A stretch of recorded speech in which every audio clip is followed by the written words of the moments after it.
Shalom, Horas.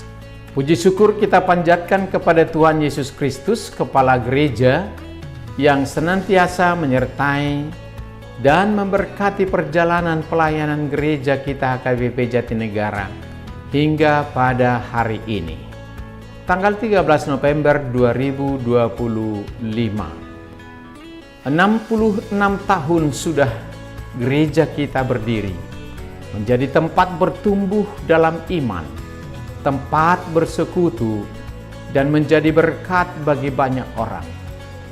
Segala hal baik dan pertumbuhan iman yang telah kita alami adalah bukti kasih dan kesetiaan Tuhan yang tidak pernah berubah atas seluruh umatnya yang selalu dikasihinya. Karena itu, marilah kita terus memperbaharui hati dan bertransformasi dalam semangat pelayanan kita, agar gereja HKBP Jatinegara yang kita cintai ini semakin hidup, menjadi semakin kuat, dan semakin menjadi terang dan garam bagi sekitarnya. Akhir kata, atas nama seluruh pelayan dan seluruh jemaat, saya mengucapkan selamat ulang tahun yang ke-66 untuk Gereja HKBP Jatinegara. Tuhan Yesus memberkati kita semua. Horas, horas, horas.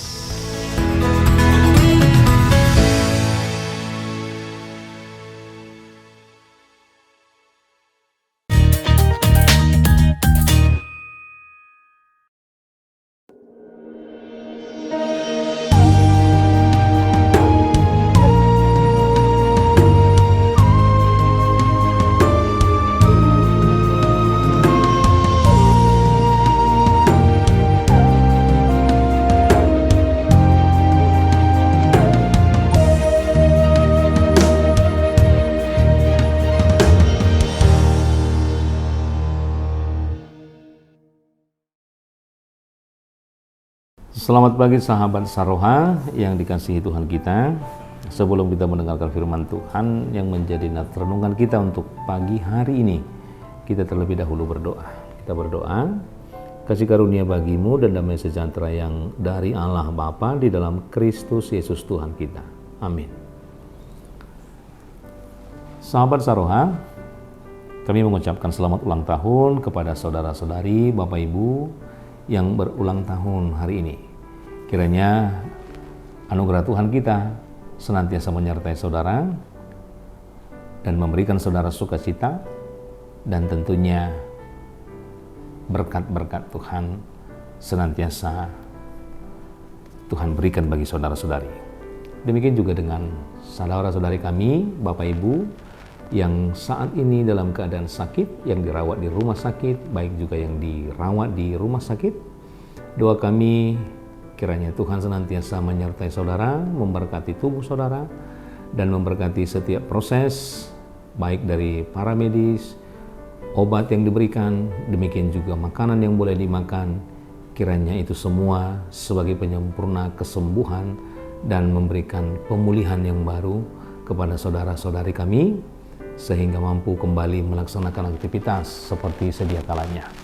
Firman Tuhan yang menjadi nats renungan kita hari ini tertulis di dalam Ulangan pasal yang keempat, ayat yang ke-13. Demikian firman Tuhan.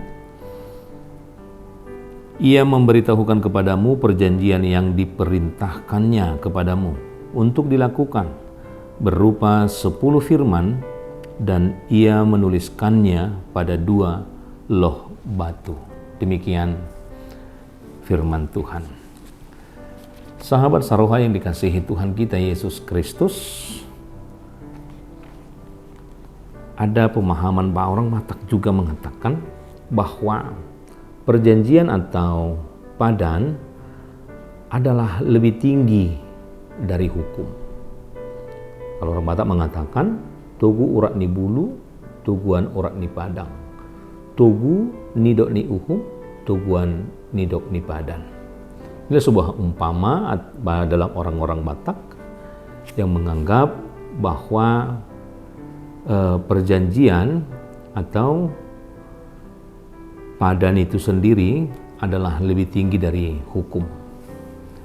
Di mana kita menganggap bahwa perjanjian adalah kesepakatan dari dua belah pihak yang tentunya saling mengerti dan saling mengakui.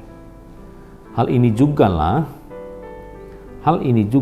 yang sering kita jumpai dalam beberapa marga orang Batak yang mengatakan sama-sama memperanakan, atau misalnya dikatakan sisada anak, sisada boru.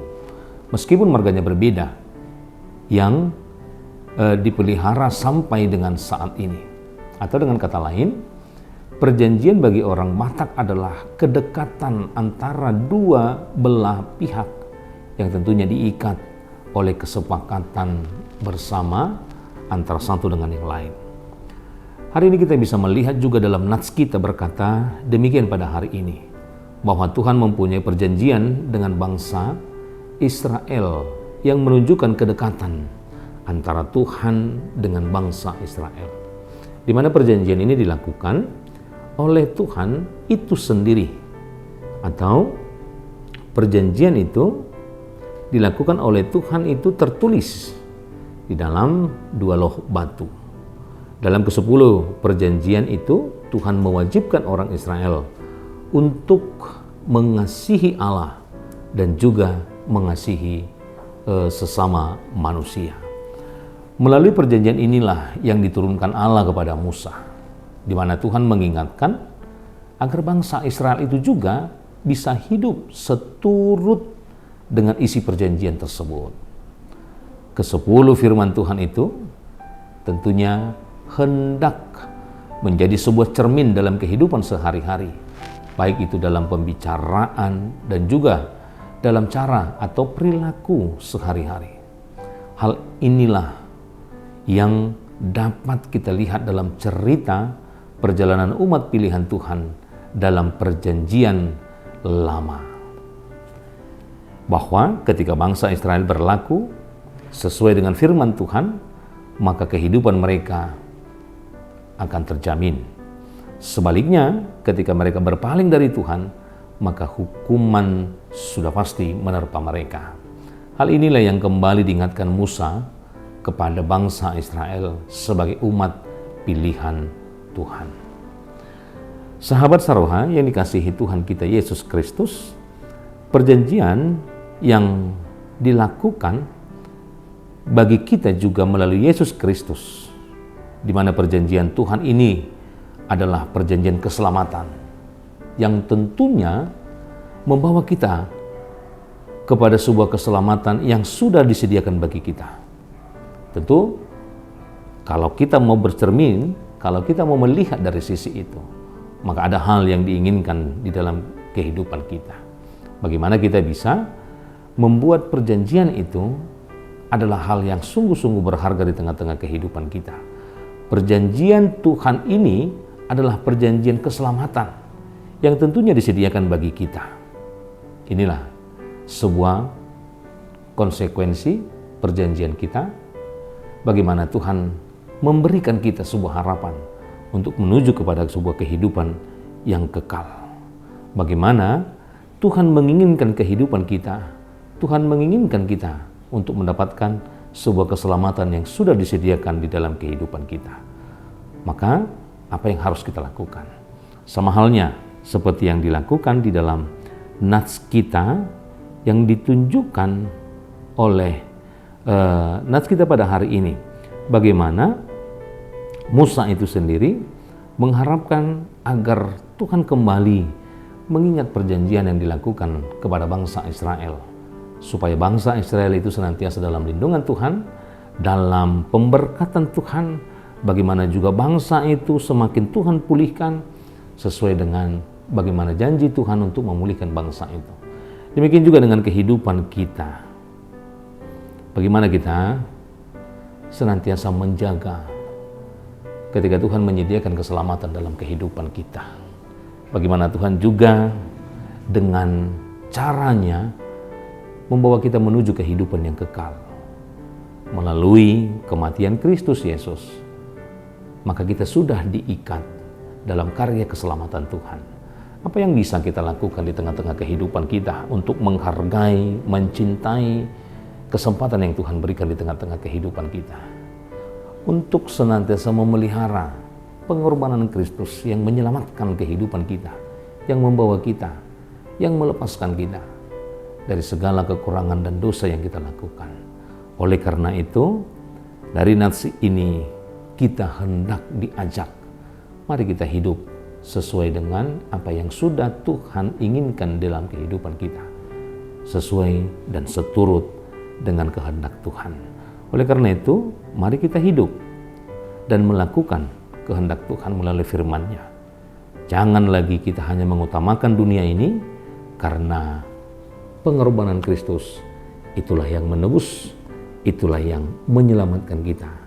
Maka kita juga harus memiliki orientasi hidup tentang apa yang Tuhan lakukan, sehingga semuanya tidak sia-sia bagi kehidupan kita.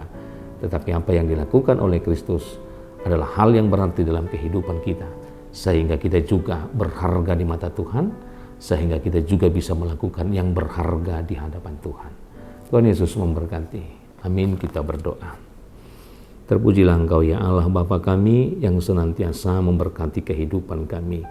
Demikian juga kami boleh melihat dan kami boleh mengerti bagaimana cara Tuhan memelihara bangsa umat pilihan Tuhan sampai kepada tanah perjanjian yang Tuhan sudah sediakan.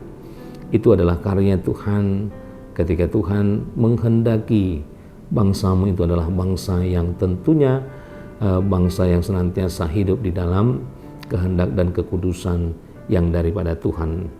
Demikian juga dengan kehidupan kami yakin dan percaya Tuhan senantiasa memelihara. Walaupun kehidupan kami terkadang keluar daripada kehendak Tuhan, melakukan sesuai dengan apa yang diinginkan oleh tubuh kami atau pikiran kami secara duniawi.